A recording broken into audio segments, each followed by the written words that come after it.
اعوذ باللہ من الشیطان الرجیم بسم اللہ الرحمن الرحیم الحمد للہ وحدہ والصلاة والسلام علی من لا نبی بعدہ وعلی آلہ واصحابہ اجمعین۔ الحمدللہ نبی مکرم شفیع معظم جاند عالم صلی اللہ تعالی علیہ وآلہ وسلم کی سیرت مبارکہ کا بیان جاری ہے، اور آج ہماری 10th ایپیسوڈ ہے، 10ویں قسط ہے۔ جب کفار مکہ کا جاند عالم صلی اللہ تعالی علیہ وآلہ وسلم پر ہاتھ اٹھانا، اذیت دینا ممکن نہ رہا تو ظالموں نے اذیت رسانی کے تمام حربے ضعیفوں، مسکینوں اور غلاموں پر آزمانے شروع کر دیے۔ شقاوت و قساوت کے ان مظاہروں میں بوڑھے، جوان، عورت، مرد کی کوئی تمیز نہیں تھی، جس پر بس چلتا ظلم کی انتہا کر دیتا۔ ان مظلوموں میں سے چند کے واقعات سماعت کیجیے۔ ابو فقیہ رضی اللہ تعالی عنہ، یہ صفوان ابن امیہ کے غلام تھے۔ حضرت بلال رضی اللہ تعالیٰ عنہ کے ساتھ ہی اسلام لائے اور انہی کی طرح تشدد کا نشانہ بننے لگے۔ ایک دن شدید گرمی میں دوپہر کے وقت صفوان کے باپ امیہ نے ان کو گرم پتھروں پر لٹایا ہوا تھا، اور ان کے سینے پر اتنا بھاری پتھر رکھا ہوا تھا کہ ان کی زبان باہر نکل آئی تھی۔ اس پر بھی سنگ دلوں کی تسکین نہیں ہو رہی تھی، اور امیہ کا بھائی جو قریب کھڑا یہ منظر دیکھ رہا تھا، امیہ کو مزید تشدد پر اکساتے ہوئے کہہ رہا تھا، زدہ عذاباً، اس پر اور تشدد کرو اور اس وقت تک کرتے رہو جب تک محمد صلی اللہ علیہ وسلم آ کر اپنے جادو کے زور سے اس کو چھڑا نہ لے۔ ابو بکر صدیق رضی اللہ تعالیٰ عنہ نے ان کو اس حال میں دیکھا تو ان کو بھی خرید کر آزاد کر دیا۔ خباب بن ارت رضی اللہ تعالیٰ عنہ، یہ ام انمار کے غلام تھے۔ ان کو دہکتے انگاروں پر لٹایا جاتا، جسم جلتا، چربی پگھلتی، آگ بجھ جاتی، مگر آتش انتقام سرد نہ ہوتی۔ ایک مرتبہ انہوں نے اپنی پیٹھ کھول کر دکھائی تو اس پر برس جیسے سفید داغ پڑے ہوئے تھے۔ انہوں نے بتایا کہ یہ داغ اس وقت کی یادگار ہیں جب مجھے آگ پر لٹایا جاتا تھا۔ کبھی ان کی مالکہ لوہے کی سلاخ گرم کر کے ان کے سر پر رکھ دیتی، یہاں تک کہ سلاخ ٹھنڈی ہو جاتی۔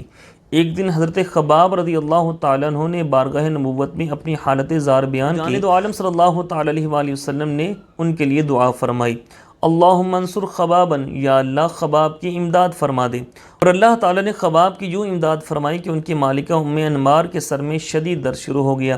اس وقت کے سیانوں نے کہا کہ اس کا علاج صرف یہ ہے کہ اس کا سر داغا جائے، چنانچہ اب معاملہ الٹ ہو گیا۔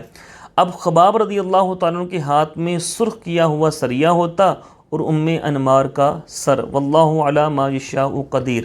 تیسرا واقعہ بھی سماعت کیجیے۔ عمار بن یاسر رضی اللہ تعالیٰ عنہ، حضرت عمار رضی اللہ تعالیٰ عنہ کے والد یاسر دراصل یمن کے رہنے والے تھے۔ ایک دفعہ اپنے بھائی کے ساتھ مکہ آئے تو یہیں کے ہو رہے۔ ابو حذیفہ مخزومی نے اپنی کنیز سمیہ کے ساتھ ان کا نکاح کر دیا۔ حضرت عمار رضی اللہ تعالیٰ عنہ اسی کے بطن سے پیدا ہوئے۔ یاسر رضی اللہ تعالیٰ عنہ پردیسی تھے اور سمیہ کنیز، اس لیے بے سہارا تھے۔ جب عمار رضی اللہ تعالیٰ عنہ، یاسر اور سمیہ رضی اللہ تعالیٰ عنہم تینوں ہی ایمان لے آئے تو مشرکین کی آتش انتقام بھڑک اٹھی، اور انہوں نے ان تینوں کو طرح طرح کی ایذائیں پہنچانا شروع کر دی۔ حضرت یاسر رضی اللہ تعالیٰ عنہ تشدد کی تاب نہ لا سکے اور واصل بحق ہو گئے۔ حضرت سمیہ رضی اللہ تعالیٰ عنہا کو ابو جہل نے اس زور سے برچی ماری کہ وہ تڑپ تڑپ کر مر گئیں۔ یہ اسلام کی پہلی شہیدہ خاتون تھیں۔ حضرت عمار رضی اللہ تعالیٰ عنہ البتہ زندہ رہے اور مدتوں سختیاں جھیلتے رہے۔ کبھی ان کو لوہے کی زرہ پہنا کر سخت گرمی دھوپ میں بٹھایا جاتا، کبھی ان کے بدن کو آگ سے جلایا جاتا۔ جب اذیت رسانی کا مرحلہ گزر جاتا تو جاند عالم صلی اللہ تعالیٰ علیہ وآلہ وسلم تشریف لاتے، ان کے جلے ہوئے بدن پر اپنا دست شفقت پھیرتے ہوئے اس طرح دم فرماتے، یا نارو کونی بردوں و سلام علی عمار کما کنتی علی ابراہیم، اے آگ تو عمار کے لیے اسی طرح ٹھنڈی اور سلامتی بن جا جس طرح ابراہیم علیہ السلام کے لیے بنی تھی۔ کون جانے اس پیارے بھرے انداز میں دم کرنے اس نورانی ہاتھ کے لمس سے حضرت عمار رضی اللہ تعالیٰ عنہ کے بدن میں کیف و سرور اور برودت و سکون کی کیسی لہریں دوڑ جاتی ہوں گی۔ کبھی عین عالم تعظیم میں جاند عالم صلی اللہ علیہ وسلم ان کو یہ خوشخبری سناتے، اصبروا یا آل یاسر فإن موعدکم الجنہ، اے آل یاسر صبر کرو، تمہارا ٹھکانہ جنت ہے۔ حضرت عمار رضی اللہ تعالیٰ عنہ کو تاریخ اسلام میں بڑی غیر معمولی شہرت حاصل ہے۔ جاند عالم صلی اللہ علیہ وسلم کے ساتھ تمام مشہور غزوات میں شریک رہے۔ آقا صلی اللہ علیہ وسلم کی خصوصی نگاہ التفات سے سرفراز ہوئے۔ ایک دفعہ آپ نے حضرت خالد بن ولید رضی اللہ تعالیٰ عنہ کو ایک لشکر کا امیر بنا کر کچھ لوگوں کی سرکوبی کے لیے بھیجا۔ لشکر میں حضرت عمار بھی شامل تھے۔ دوران جنگ ایک مسئلے میں دونوں کا اختلاف ہو گیا جو بڑھتے بڑھتے ترک کلامی تک جا پہنچا۔ واپسی پر دونوں نے جانے دو عالم صلی اللہ علیہ وسلم کے روبرو ایک دوسرے کی شکایت کی۔ آپ صلی اللہ علیہ وسلم خاموشی سے سنتے رہے اور کسی کو کوئی جواب نہ دیا۔ جب حضرت عمار نے دیکھا کہ آپ صلی اللہ علیہ وآلہ وسلم میرے حق میں فیصلہ نہیں فرما رہے تو ان کی آنکھوں میں آنسو آ گئے، اٹھ کر چل دیے۔ آپ صلی اللہ علیہ وسلم سے اس انسان کا رونا برداشت نہ ہو سکا جس نے اسلام کے لیے اذیت ناک مراحل طے کیے تھے۔ چنانچہ آپ صلی اللہ علیہ وسلم نے حضرت خالد بن ولید سے مخاطب ہو کر فرمایا کہ سنو، جو عمار کو برا کہے گا خدا اس کو برا سمجھے گا، اور جو عمار سے بغض رکھے گا خدا اس کو ناپسند کرے گا، اور جو عمار کو حقیر جانے گا خدا اس کو حقیر جانے گا۔ حضرت خالد بن ولید رضی اللہ تعالیٰ عنہ جانے دو عالم صلی اللہ علیہ وسلم کا یہ ارشاد گرامی سن کر باہر نکلے، حضرت عمار کو تلاش کیا، ان سے معافی مانگی اور اس وقت تک معافی طلب کرتے رہے جب تک حضرت عمار نے معاف نہیں کر دیا۔ جانے دو عالم صلی اللہ علیہ وسلم کے ساتھ حضرت عمار کو جو محبت تھی وہ تو تھی ہی، اہل بیت نبی سے بھی آپ کو اس قدر والہانہ عقیدت تھی کہ ان کی شان میں ذرا سی گستاخی حضرت عمار رضی اللہ تعالیٰ عنہ کے لیے ناقابل برداشت ہو جاتی۔ ایک شخص نے ان کے روبرو سیدہ عائشہ صدیقہ رضی اللہ تعالیٰ عنہا کی شان میں کچھ گستاخانہ کلمات کہہ دیے تو وہ تڑپ کر بولے، اسکت مقبوحن منبوحن، کہ او اتوزی حبیبۃ رسول اللہ، چپ رہ بیہودہ بھونکنے والے، کیا تو محبوبہ رسول صلی اللہ علیہ وسلم کو ایذا پہنچاتا ہے۔ جب مسجد نبوی کی تعمیر ہوئی تو مسجد نبوی کی تعمیر میں انہوں نے بڑھ چڑھ کر حصہ لیا۔ دیگر صحابہ ایک ایک پتھر اٹھا کر لا رہے تھے، حضرت عمار رضی اللہ تعالیٰ عنہ دو دو پتھر لا رہے تھے۔ جانے دو عالم صلی اللہ علیہ وسلم نے ان کے غبار آلود سر کو دیکھا تو اپنے دست مبارک سے ان کے سر سے مٹی جھاڑی اور فرمایا، ویحک ابن سمیہ تقتلک الفئۃ الباغیہ، تجھ پر افسوس ہے سمیہ کے بیٹے، تجھ کو ایک باغی جماعت مار ڈالے گی۔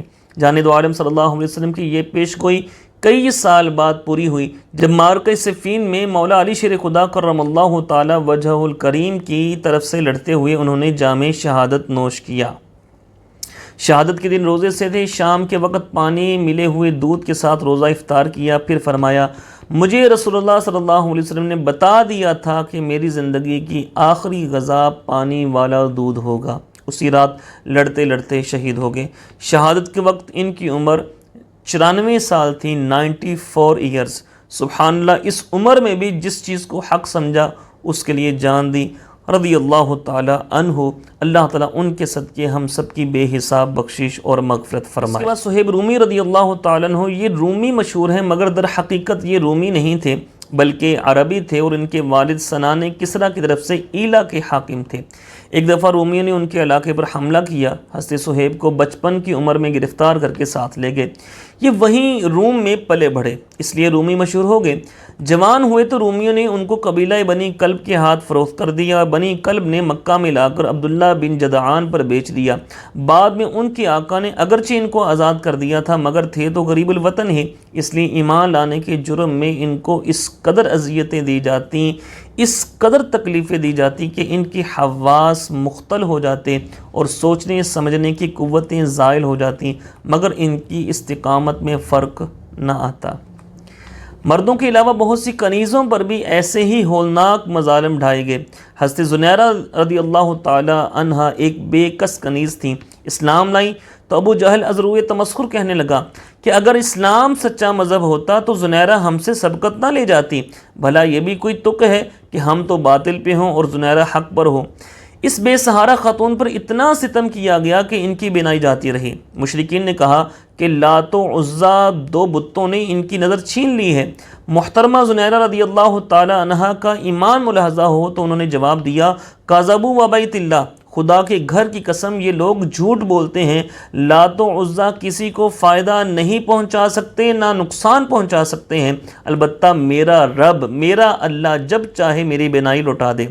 اس بے بس عورت کی یہ اول العزمی اللہ تعالیٰ کو اتنی بھائی کہ اسی وقت ان کی بینائی لوٹ آئی۔ مشرکین نے یہ ماجرا دیکھا تو کہا ھذا من سحر محمد، یہ بھی محمد کی ایک جادوگری ہے۔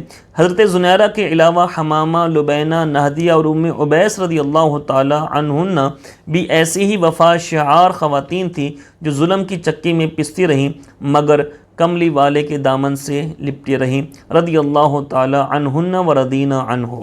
اب سماعت کیجئے، پہلی ہجرت سوئے حبشہ کی طرف جو ہوئی، جب شقاوت اور بربریت کے یہ مظالم، یہ مظاہرے دن بدن بڑھتے ہی چلے گئے، تو جانب عالم صلی اللہ علیہ وسلم نے اپنے اصحاب کو حبشہ کی جانب ہجرت کرنے کی اجازت عطا فرما دی، کیونکہ حبشہ کا بادشاہ ایک رحم دل اور رعایا پرور حکمران تھا، بہت اچھا بادشاہ تھا، اور اسے یہ خطرہ نہ تھا کہ وہ غریب الوطن مسلمانوں کو ستائے گا یا ان کی عبادت و تلاوت پر پابندیاں لگائے گا۔ چنانچہ 11 مرد اور 4 عورتیں اپنے ایمان کو بچانے کے لیے ناآشنا راہوں پر گامزن ہو گئے۔ سمندر تک پہنچے تو ایک کشتی کرائے پر دستیاب ہو گئی اور اس پر بیٹھ کر حبشہ کی طرف روانہ ہو گئے۔ مشرکین کو پتہ چلا تو انہوں نے تعاقب کیا، لیکن ان کے پہنچنے سے پہلے ہی یہ لوگ ساحل چھوڑ چکے تھے، اس لیے مشرکین کو بے نیل مرام واپس آنا پڑا۔ سرزمین حبشہ میں مہاجرین کو سکھ کا سانس تو نصیب ہوا، وہاں ان کو ہر طرح کی مذہبی آزادی حاصل تھی، کوئی شخص بھی ان کے معاملات میں مداخلت نہیں کرتا تھا۔ جب ان کی آرام و سکون کی اطلاعات مکہ مکرمہ پہنچی تو مزید کئی مسلمان حبشہ جانے کے لیے تیار ہو گئے، اور یوں مہاجرین حبشہ کی مجموعی تعداد 83 تک پہنچ گئی، 83 تک پہنچ گئی۔ جب کفار مکہ نے دیکھا کہ اہل ایمان نے ایک پناہ گاہ تلاش کر لی ہے اور وہاں چین کی زندگی بسر کر رہے ہیں، تو انہوں نے مسلمانوں کو وہاں سے واپس لانے کے لیے عمر بن عاص اور عبداللہ ابن ربیعہ پر مشتمل 2 رکنی سفارت ترتیب دی، اور ان کو یہ ذمہ داری سونپی کہ وہ شاہ حبشہ کے دربار میں حاضری دیں اور اس کو اس بات پر آمادہ کریں کہ وہ مسلمانوں کو ہمارے حوالے کر دے۔ شاہ حبشہ اور درباریوں کے لیے فردن فردن بیش قیمت تحائف تیار کیے گئے، اور یوں یہ سفارت بصد شان و شوکت مکہ مکرمہ سے روانہ ہوئی۔ روانگی کے وقت کفار مکہ نے سفیروں کو ہدایت کی کہ پہلے درباری امراء اور مذہبی رہنماؤں سے ملنا اور ہدیے وغیرہ نظر کرنے کے بعد ان کو اپنا ہم خیال بنانے کی کوشش کرنا، تاکہ جب بادشاہ کے دربار میں تم لوگ اپنا مسئلہ لے کر جاؤ تو یہ امراء رہنما تمہاری تائید کریں، تمہاری بات ماننے کے لیے بادشاہ پر زور دیں۔ جب یہ سفارت وہاں پہنچی تو حسب ہدایت سفیروں نے پہلے مقربین شاہ سے ملاقات کی، ہدیے تحفے پیش کیے، اپنا مدعا بیان کیا۔ وہ لوگ چونکہ صحیح حالات سے باخبر نہیں تھے، اس لیے سفیروں کی باتوں سے متاثر ہو گئے، ان کو ہر طرح کی امداد و تعاون کا یقین دلایا۔ جب سفیر دربار میں حاضر ہوئے اور نذرانے وغیرہ پیش کر کے فارغ ہوئے تو یوں سلسلہ گفتگو کا آغاز کیا۔ ایھا الملک، اے بادشاہ، ہمارے شہر کے چند احمق جوان وہاں مکہ سے بھاگ کر آپ کے ملک میں آ بسے ہیں۔ ان لوگوں نے اپنا آبائی مذہب بھی چھوڑ دیا ہے، آپ کے مذہب عیسائیت میں بھی داخل نہیں ہیں۔ انہوں نے ایک نیا دین ایجاد کیا ہے جس سے نہ ہم آشنا ہیں نہ آپ۔ ہمیں ان لوگوں کے رشتہ داروں اور مکہ کے معززین نے آپ کے پاس اس لیے بھیجا ہے کہ آپ ان کو ہمارے ساتھ واپس بھیج دیں، کیونکہ یہ ہمارا آپس کا معاملہ ہے، اور جن لوگوں نے ہمیں آپ کی خدمت میں بھیجا ہے وہ ان لوگوں کے گمراہ کن خیالات نظریات سے بخوبی آگاہ ہیں، اور وہ ان کی تمام خامیوں سے باخبر بھی ہیں۔ شاہنشاہ معظم نے درباری امراء سے پوچھا، یہ دونوں سچ کہہ رہے ہیں؟ سارے درباری امراء بولے، واقعی بادشاہ سلامت، یہ ان کا ذاتی معاملہ ہے، لا مذہبوں کو ان کے حوالے کر دینا چاہیے، یہ جانے اور ان کا کام جانے۔ اب پہلے میں عرض کر چکا کہ حبشہ کا یہ بادشاہ نہایت رحم دل اور انصاف پرور حکمران تھا۔ اس کو امراء کا یہ یک طرفہ فیصلہ پسند نہ آیا، کہنے لگا، نہیں واللہ ایسا نہیں ہوگا، دیکھو جو لوگ دور دراز سے سفر کر کے میرے ملک میں آئے ہیں، میرے زیر سایہ پناہ گزین ہوئے ہیں، ان کو کس طرح میں ان سفیروں کے حوالے کر دوں، اور وہ بھی محض ان کے کہنے پر؟ البتہ میں ان کو بھی، ان مسلمانوں کو بھی دربار میں بلاتا ہوں، اس بارے میں پوچھتا ہوں، اگر صورتحال واقعتاً اسی طرح ہوئی جس طرح سفیر بیان کر رہے ہیں تو میں ان کو سفیروں کے ساتھ واپس بھیج دوں گا، لیکن اگر سفیروں کا بیان غلط ثابت ہوا تو پھر ان سفیروں کے سپرد کرنے کا سوال ہی پیدا نہیں ہوتا۔ چنانچہ بادشاہ نے ان کو بلا بھیجا۔ صحابہ کرام بادشاہ کے پاس آئے۔ انہوں نے بادشاہ کے پاس آنے سے پہلے باہم مشورہ کیا کہ ہمیں دربار میں کیا کہنا چاہیے۔ آخر سب نے یہ فیصلہ کیا کہ ہمیں بہرحال سچ بولنا چاہیے اور اللہ رسول کے احکام صاف صاف بیان کر دینے چاہیے، خواہ اس کی پاداش میں ہمیں کچھ بھی برداشت کرنا پڑے۔ مہاجرین صحابہ کا وفد دربار میں پہنچا تو بادشاہ نے ان سے پوچھا کہ دیکھو بھئی، یہ تم لوگوں نے کون سا نیا دین گھڑ لیا ہے جو نہ تمہارے آبائی مذہب کے ساتھ مطابقت رکھتا ہے نہ کسی دوسرے مذہب کے ساتھ؟ اس سوال کا جواب دیتے ہوئے حضرت جعفر بن ابی طالب رضی اللہ تعالیٰ عنہ نے یہ مختصر اور جامع تقریر فرمائی۔ فرمانے لگے، ایھا الملک، اے بادشاہ، اصل بات یہ ہے کہ ہم جاہل لوگ تھے، مردار کھاتے تھے، فحش حرکتیں کرتے تھے، رشتہ داروں کے حقوق پامال کرتے تھے، ہمسایوں کے ساتھ برا سلوک کرتے تھے، طاقتور لوگ کمزوروں کا حق مار لیتے تھے۔ ہمارے شب و روز اسی طرح گزر رہے تھے کہ اچانک اللہ تعالیٰ نے ہم ہی میں سے ایک ایسے انسان کو رسالت سے سرفراز فرما دیا جس کو ہم اچھی طرح جانتے تھے، اس کے حسب و نسب اور امانت و دیانت سے بخوبی آگاہ تھے۔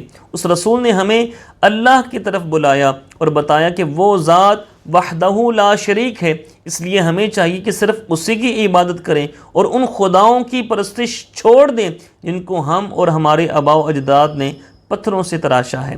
اس نے ہمیں حکم دیا ہے ہم ہمیشہ سچ بولیں، امانت کی حفاظت کریں، رشتہ داروں اور ہمسایوں سے اچھی طرح پیش آئیں، اپنی ماؤں بہنوں پر بری نظر نہ ڈالیں اور قتل و خون ریزی سے پرہیز کریں۔ اس نے ہمیں فحش کاموں سے، جھوٹ بولنے سے، یتیم کا مال کھانے سے اور پاک دامن عورتوں پر تہمت لگانے سے بھی منع کیا ہے۔ ہمیں اس کی یہ ساری باتیں بہت اچھی لگیں، اس لیے ہم نے اس کی تصدیق کی، اس پر ایمان لے آئے۔ ہم نے بتوں کی پوجا چھوڑ کر اللہ وحدہ لا شریک کی عبادت شروع کر دی، تمام احکامات میں اس کے رسول کی اطاعت کرنے لگے۔ رسول نے جو چیز ہم پر حرام کی ہم نے اس کو حرام سمجھا اور جس چیز کو حلال قرار دیا ہم نے اسے حلال جانا۔ محض اس وجہ سے ہماری قوم ہماری دشمن بن گئی۔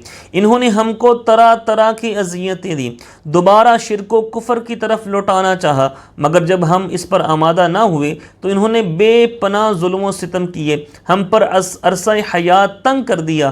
آخر مجبوراً ہم نے اپنے شہر کو خیرباد کہا اور بے سر و سامانی کے عالم میں یہاں چلے آئے۔ شاہنشاہ معظم، ہم نے ساری دنیا میں آپ کے ملک کو ترجیح دی، آپ کے زیر سایہ رہنا پسند کیا، محض اس امید پر کہ یہاں ہم تک کسی ظالم کا ہاتھ نہیں پہنچ سکے گا۔ اس مختصر مگر انتہائی پر اثر تقریر سے تمام حاضرین دربار دم بخود رہ گئے، سفیروں سمیت کسی کو لب کشائی کی جرت نہ ہو سکی۔ تھوڑی دیر بعد بادشاہ نے حضرت جعفر رضی اللہ تعالیٰ عنہ سے پوچھا، تمہارا رسول اللہ کی طرف سے جو کتاب لایا ہے اس کا کوئی حصہ تمہیں یاد ہے؟ اگر یاد ہو تو سناؤ۔ اس پر حضرت جعفر رضی اللہ تعالیٰ عنہ نے سورہ مریم کی تلاوت شروع کی۔ اللہ کا کلام، حضرت جعفر کی پرسوز قرات اور شاہی دربار ایک سما بن گیا۔ بادشاہ اتنا متاثر ہوا کہ رونے لگا، اتنا رویا کہ اس کی داڑھی آنسوں سے تربتر ہو گئی۔ ایک بادشاہ پر ہی کیا منحصر، وہاں پر موجود مذہبی رہنماؤں کی بھی یہی کیفیت ہوئی۔ وہ دربار میں مذہبی کتابیں کھولے بیٹھے تھے، جب نغمہ ازل نے ان کے کانوں میں رس گھولا تو ان پر بھی گریہ طاری ہو گیا اور اشکوں کے سیلاب نے ان کی کتابوں کو بھگو ڈالا۔ جب جوش گریہ ذرا کم ہوا تو بادشاہ نے کہا، واللہ، اللہ کی قسم، یہ کلام اور حضرت عیسیٰ علیہ السلام پر نازل ہونے والا کلام ایک ہی مشعل کی کرنیں ہیں۔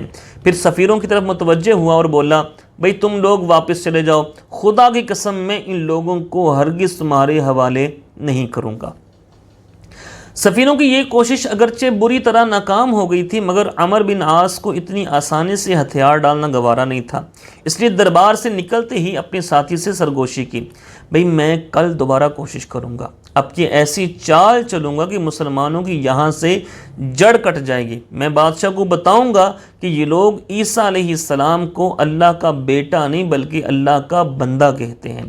اور یہ حربہ واقعی خطرناک تھا، کیونکہ شاہ حبشہ اور اس کے امراء وغیرہ سب عیسائی تھے، اور عیسائیوں کے عقیدے کے مطابق سیدنا عیسیٰ علیہ السلام اللہ کے بندے نہیں بلکہ بیٹے ہیں۔ وہ کب برداشت کر سکتے تھے کہ بیٹے کو بندہ بنا دیا جائے؟ دوسرے دن عمر بن عاص نے پھر دربار تک رسائی حاصل کی۔ بادشاہ سے کہا، عالی جان دیکھیں، آپ نے جن لوگوں کو پناہ دے رکھی ہے نا، وہ عیسیٰ علیہ السلام کے بارے میں بھی بہت غلط نظریات رکھتے ہیں، اس کی توہین کے مرتکب ہوتے ہیں۔ اگرچہ یہ ایک مذہبی مسئلہ تھا اور اس میں ہر انسان جذباتی ہوتا ہے، لیکن آفرین ہے اس عادل حکمران پر، اس معاملے میں بھی اس نے سفیروں کی بات پر اعتبار نہ کیا اور مسلمانوں کو بلا بھیجا تاکہ اپنے موقف کی وضاحت وہ خود کریں۔ مسلمانوں کا وفد آیا تو بادشاہ نے ان سے پوچھا، بھئی تم لوگ عیسیٰ ابن مریم کے بارے میں کیا عقیدہ رکھتے ہو؟ حضرت جعفر رضی اللہ تعالیٰ نے جواب دیا، ہم ان کو عبداللہ اور رسول اللہ اور روح اللہ اور کلمۃ اللہ سمجھتے ہیں، جو کنواری اور پاک دامن بی بی مریم سے پیدا ہوئے۔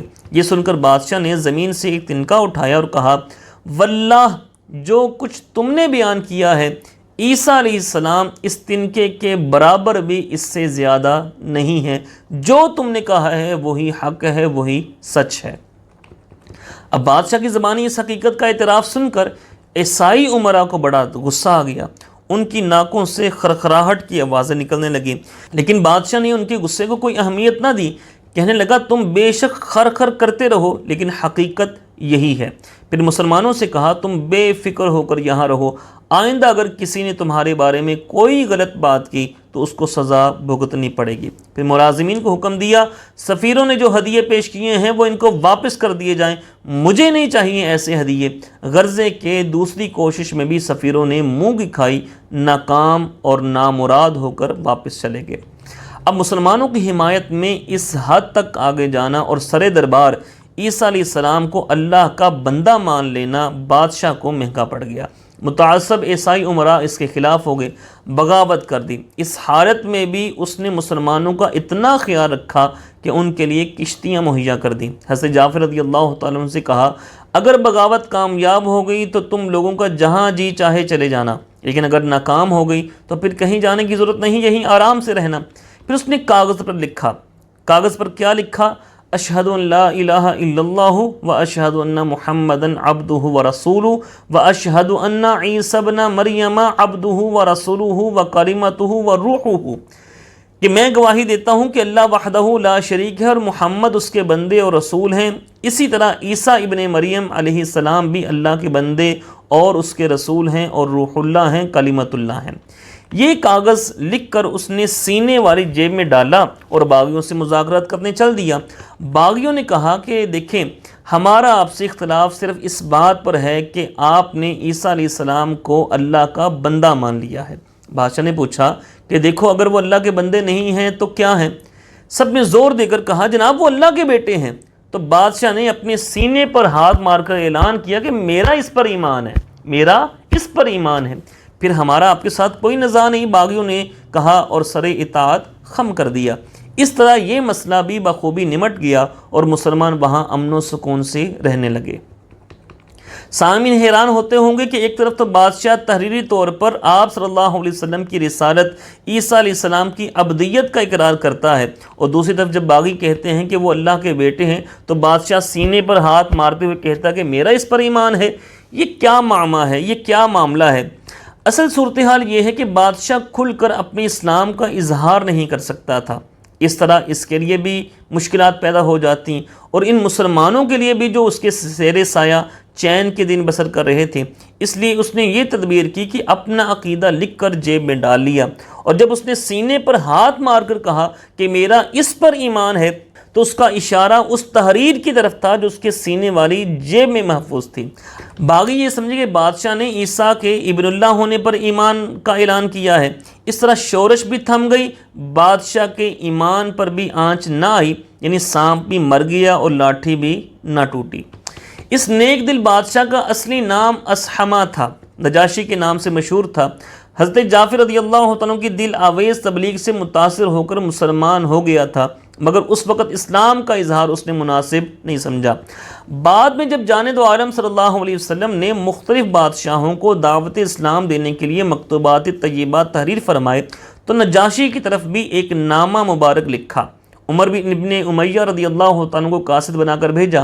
نجاشی نے آپ کے نامہ عالی کو چوما، آنکھوں سے لگایا، اس کے احترام میں تخت سے اتر کر نیچے بیٹھ گیا۔ جی ہاں، آپ صلی اللہ علیہ وسلم کے خط مبارک کے احترام میں تخت سے اتر کر نیچے بیٹھ گیا۔ پھر جوابی خط لکھا جس میں اپنے ایمان کا کھل کر اظہار کیا، مزید اطاعت و فرما برداری کا یوں ثبوت دیا کہ اپنے بیٹے کو بیش قیمت تحائف دے کر جانے دو عالم صلی اللہ علیہ وسلم کی خدمت میں بھیجا۔ شہزادے کی قیادت میں یہ خیر سگالی وفد جب حاضر خدمت اقدس ہوا تو جانے دو عالم صلی اللہ تعالی علیہ وآلہ وسلم بہت خوش ہوئے اور بنفس نفیس ان لوگوں کی مہمانداری کی۔ صحابہ نے عرض کی، یا رسول اللہ، ہم موجود ہیں، آپ خود کیوں تکلیف کرتے ہیں، ہم ان میں کھانا سرو کر دیتے ہیں۔ تو جانے دو عالم صلی اللہ علیہ وسلم نے جواب دیا، دیکھو ان لوگوں نے میرے ساتھیوں کو اعزاز و اکرام سے رکھا تھا، اس لیے میرا دل چاہتا ہے کہ میں خود ان کی خدمت کروں۔ رجب 9 ہجری میں اسحق آغا بادشاہ کا انتقال ہو گیا۔ اس کی وفات کے دن جانے دو عالم صلی اللہ علیہ وسلم نے صحابہ سے فرمایا کہ آج ایک مرد صالح فوت ہو گیا ہے جس کا نام اسحمہ تھا، آؤ اس کی جنازہ ادا کریں۔ چنانچہ جانے دو عالم صلی اللہ علیہ وسلم نے اس خوش قسمت انسان پر غائبانہ نماز جنازہ پڑھی۔ یوں تو نیک اعمال کے نور سے ہر مرد صالح کی قبر اندر سے منور ہو جاتی ہے، مگر نجاشی کا ایمان لانا اور غریب الوطن مسلمانوں کو آسائشیں مہیا کرنا اللہ تعالیٰ کو اس قدر بھایا کہ ان کی قبر کے اوپر بھی نور چھایا رہتا تھا۔ سیدہ اماں عائشہ صدیقہ رضی اللہ تعالیٰ عنہ فرماتی ہیں کہ یہ بات عام طور پر مشہور تھی کہ نجاشی کی قبر پر ہر وقت نور دکھائی دیتا رہتا ہے۔ رضی اللہ تعالیٰ عنہ، اللہ تعالیٰ ان کے صدقے ہم سب کی بے حساب بخشش اور مغفرت فرمائے۔ سامعین کرام، آئیے مکہ مکرمہ واپس چلتے ہیں جہاں آواز حق کو دبانے کی مسلسل کوشش ہو رہی تھی اور نت نئی تجویزیں سوچی جا رہی تھیں۔ جب جانے دو عالم صلی اللہ علیہ وسلم کو ڈرانا دھمکانا، آپ پر تشدد کرنا کارگر نہ ہوا تو مال و دولت اور جاہ و اقتدار کا لالچ دے کر آپ کو رام کرنے کی کوششیں کی جانے لگیں۔ ایک دن عتبہ نے دیگر اکابرین مکہ سے کہا کہ اگر تم لوگ مجھے اجازت دو تو میں محمد کے ساتھ بات چیت کروں، اسے کچھ دینے کی پیشکش کرتا ہوں، شاید اس طرح وہ ہمارا مطالبہ مان لے اور توحید و رسالت کا اعلان ترک کر دے۔ سب نے کھلے دل سے اس کو اجازت دے دی اور ہر قسم کی پیشکش کرنے کا بھی اختیار دے دیا۔ چنانچہ عتبہ جانے دو عالم صلی اللہ علیہ وسلم کے پاس آیا اور یوں گفتگو شروع کی، بھتیجے دیکھو، ہمارے معاشرے میں حسب و نسب کے اعتبار سے تمہارا جو اعلیٰ مقام ہے وہ سب کو معلوم ہے اور ہمیں بھی اس کا اعتراف ہے، مگر تم نے اپنی قوم کے لیے ایک مسئلہ کھڑا کر دیا ہے، تم نے ہماری جماعت میں تفریق ڈال دی ہے، ہمیں احمق بے وقوف سمجھ رکھا ہے، تم ہمارے خداؤں کو برا کہتے ہو، ہمارے دین کی مخالفت کرتے ہو، ہمارے آباء و اجداد کو کافر و گمراہ قرار دیتے ہو، تمہاری یہ باتیں قوم کے لیے ناقابل برداشت ہیں، اس لیے انہوں نے مجھے اپنا نمائندہ بنا کر تمہارے ساتھ معاملات طے کرنے کے لیے بھیجا ہے تاکہ اس مسئلے کا کوئی حل تلاش کیا جائے۔ اب تم بتاؤ کہ تم یہ سب کچھ کس لیے کرتے ہو؟ دیکھو، اگر مال و دولت چاہتے ہو تو ہم اتنا مال اکٹھا کر کے تمہیں دیں گے کہ پورے مکہ میں تم سے زیادہ مالدار کوئی نہیں ہوگا۔ اگر عزت و وقار مطلوب ہے تو ہم تمہیں اتنی عزت دیں گے کہ اپنے تمام معاملات تمہاری رائے اور مشورے کے مطابق طے کیا کریں گے اور تمہارے فیصلے کو حرف آخر سمجھیں گے۔ اگر سر پر تاج شاہی رکھنے کا شوق ہے تو ہم سب متفقہ طور پر تمہیں تا حیات اپنا بادشاہ تسلیم کر لیتے ہیں، اور اگر خدا نہ خواستہ تم پر کسی جن بھوت کا سایہ ہے تو ہم آسیب دور کرنے کے ماہرین سے تمہارا علاج کرانے کے لیے بھی تیار ہیں، غرض ہے کہ ہم تمہارا ہر مطالبہ پورا کرنے پر رضامند ہیں، لیکن شرط ایک ہے، تم ہمارے دین کی مخالفت چھوڑ دو، ہمارے دیوتاؤں کو برا کہنا چھوڑ دو۔ جانے دو عالم صلی اللہ تعالی علیہ وآلہ وسلم نے عتبہ کی یہ باتیں بڑی تسلی سے سنی، اور پھر جب وہ اپنی بات مکمل کر چکا تو آپ نے فرمایا، افرغت یا ابو الولید؟ ابو الولید یہ عتبہ کی کنیت ہے کہ کیا تم اپنی بات ختم کر چکے ہو؟ عتبہ نے جواب دیا، ہاں میں نے یہی کہنا تھا، اب مجھے کچھ سنانے کی اجازت ہے؟ ہاں کیوں نہیں۔ اس پر آپ صلی اللہ تعالی علیہ وآلہ وسلم نے سورہ حامیم السجدہ کی ابتدائی آیات کی تلاوت شروع کر دی۔ حامیم تنزیل من الرحمن الرحیم۔ عتبہ دونوں ہاتھ پیچھے ٹیک کر بیٹھ گیا، بغور سننے لگا۔ کلام خدا بزبان مصطفیٰ، اللہ اکبر! عتبہ مسحور ہو گیا۔ جب جانے دو عالم صلی اللہ علیہ وسلم اس آیت پر پہنچے، فَإِنْ أَعْرَضُوا فَقُلْ أَنذَرْتُكُمْ صَاعِقَةً مِثْلَ صَاعِقَةِ عَادٍ وَثَمُودَ، اگر پھر بھی یہ لوگ روگردانی اختیار کریں تو ان سے کہہ دو کہ میں تمہیں اس کڑک سے ڈراتا ہوں جو قوم عاد اور سمود پر نازل ہوئی تھی۔ عتبہ لرز اٹھا، نزول عذاب کے خوف سے دہشت زدہ ہو کر جانب عالم صلی اللہ علیہ وسلم کے منہ پر ہاتھ رکھ دیا اور رشتہ داری کا واسطہ دے کر التجا کی کہ خدا کے لیے بس کرو۔ تلاوت کے بعد جانب عالم صلی اللہ علیہ وسلم نے عتبہ سے پوچھا، تم نے سن لیا؟ اس نے کہا کہ ہاں میں نے سن لیا۔ عتبہ نے شکست خوردہ لہجے میں یہ کہا اور اٹھ کر چلا گیا۔ مشرکین نے اس کو واپس آتے دیکھا تو اس کے چہرے پر نظر پڑتے ہی سمجھ گیا کہ عتبہ کچھ بدلا بدلا سا لگ رہا ہے۔ جب وہ مشرکین کے پاس پہنچا تو انہوں نے پوچھا، ما وراءک یا ابا الولید، اے عتبہ ابو الولید کیا خبر لائے ہو؟